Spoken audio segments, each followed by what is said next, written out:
Danny. Follow up on the MRI, because President Trump yesterday said that he would release the results of his MRI. Is that happening right now? It is happening right now.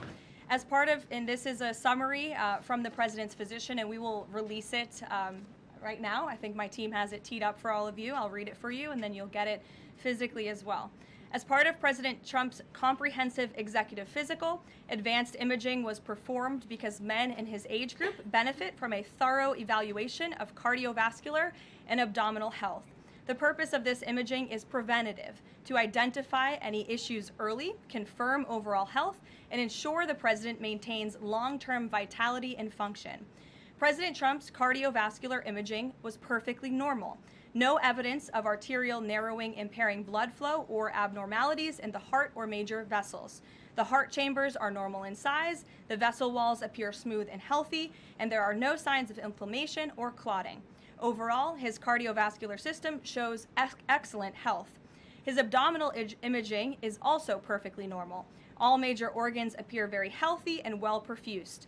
Everything evaluated is functioning within normal limits with no acute or chronic concerns. In summary, this level of detailed assessment is standard for an executive physical at President Trump's age and confirms that he remains in excellent overall health. Again, we will provide that to you. I think that's quite a bit of detail, and in the effort of transparency, the president promised it last night, and we have delivered today. So there you go. Danny. Thanks, Karoline. Just going back to Venezuela, can you confirm that President Trump is going to be hosting a meeting of his national security team in the Oval Office today on Venezuela? And what are they going to discuss? Are they hoping to reach a kind of final decision on that?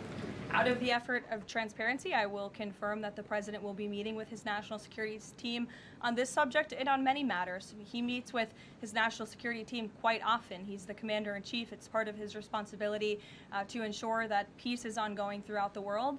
I'm definitely not going to detail the specifics of a meeting between the president and his national security team that's taking place in the Oval Office, but I'm happy to confirm that meeting is taking place for you. Can you tell us, is there still, what's the position on whether US troops on the ground is a possibility there? Is that, I know you've answered that before, but what's the current operative in status Venezuela?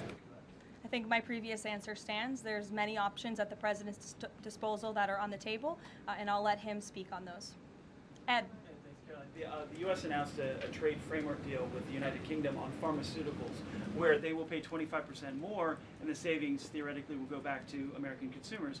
What guarantees are in that savings will in fact go back to the American consumer and not be sucked up by the company? I'm going to be honest with you, Ed. I'll get you the answer to that question after the briefing. So the American Rescue Plan, sure. Funded a number of universal income. Kush will get you that answer, right, Kush? My trade guy over here. The American Rescue Plan funded a number of universal basic income programs. Now Cook County, Illinois is extending that program into 2026 with $7.5 million of taxpayer money. What does the White House think about that? I'll also get you an answer on that after the briefing. Two for two. Go ahead. Sure. And then in the interest of transparency, does the White House support releasing the Department of Defense's video of those September 2nd strikes on those military boats? And also, separate topic on presidential pardon power. Why did the president commute the sentence of David Gentile recently? He was a private equity executive. He served 12 days out of a 7-year sentence. Prosecutors said he defrauded $1.6 billion with thousands of victims, including veterans, farmers, teachers. Why was he pardoned? To your first question, that's definitely not a decision for me to make. I would defer you to the Department of War. It's also probably a decision for the president himself to make. As for your second question with respect to that pardon, he issued a commutation for Mr. Gentile, who's the former CEO and co-founder of GBP Capital Holdings. Unlike similar companies, GBP paid regular annualized distributions to its investors. In 2015, GBP disclosed to investors the possibility of using investor capital to pay some of these distributions rather than funding them from current operations. Even though this was disclosed to investors, the Biden Department of Justice claimed it was a Ponzi scheme. This claim was profoundly undercut by the fact that GBP had explicitly told investors what would happen. At trial, the government was unable to tie any supposedly fraudulent representations to Mr. Gentile. In short, again, this is another example that has been brought to the president's attention of a weaponization of justice from the previous administration, and therefore he signed this commutation. Statements, though, say that these people were defrauded. I just read you a very detailed summary of why the commutation was made. Sure. In the middle with the red tie. Thank you, Caroline. Okay, Andrew, go ahead, and then you. In wake of Congresswoman Marjorie Taylor Go ahead Greene's early resignation, reports last week indicated that other House Republicans might consider doing the same. Does the president have any concerns in light of those reports about other House Republicans potentially leaving early, as well as the other announced retirements that we saw in the last couple of days? Look, I think the president maintains very good relationships with the vast majority, maybe with the exception of one or two. I think many in this room know who I'm referring to. Very good relationships with members of Capitol Hill within the Republican Party. And the president clearly is the unequivocal leader of the Republican Party. I think it was a recent CNN poll that actually showed that more than 90% of Republicans continue to support President Trump as the leader. So he maintains very good relations, as does his entire team here at the White House. And of course, we have a very slim margin in the House, and the president wants that to continue. Andrew, go ahead. I've got two for you. Sure. First, on the Venezuela strike. You said that second strike was in full accordance with the law of armed conflict, but the Navy's own manual of law of war says that specifically firing on survivors from a wrecked vessel is an example of a war crime that's forbidden under U.S. law and the law of armed conflict.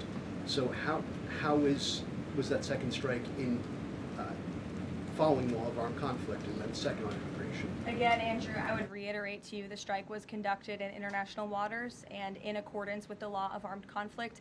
And since somebody asked about Congress, and it's sort of related to Venezuela, I also want to add that Secretary Hegseth spoke with members of Congress who may have expressed some concerns over the weekend. And there have also been 13 bipartisan briefings to Congress on the Venezuelan strikes. There have been a number of document reviews for members of Congress to review the classified DOJ Office of Legal Counsel opinion and other related documents. 29 senators and 92 representatives have reviewed those documents, which is about 2/3 of those are Democrat members, and they have been made available to all 100 senators, all 435 members of the House, and to general counsels of the relevant committees on a bipartisan basis for their review. On immigration, during your topper you said, and I quote, "Leaders also have a duty to preserve the integrity and character of our nation's national identity."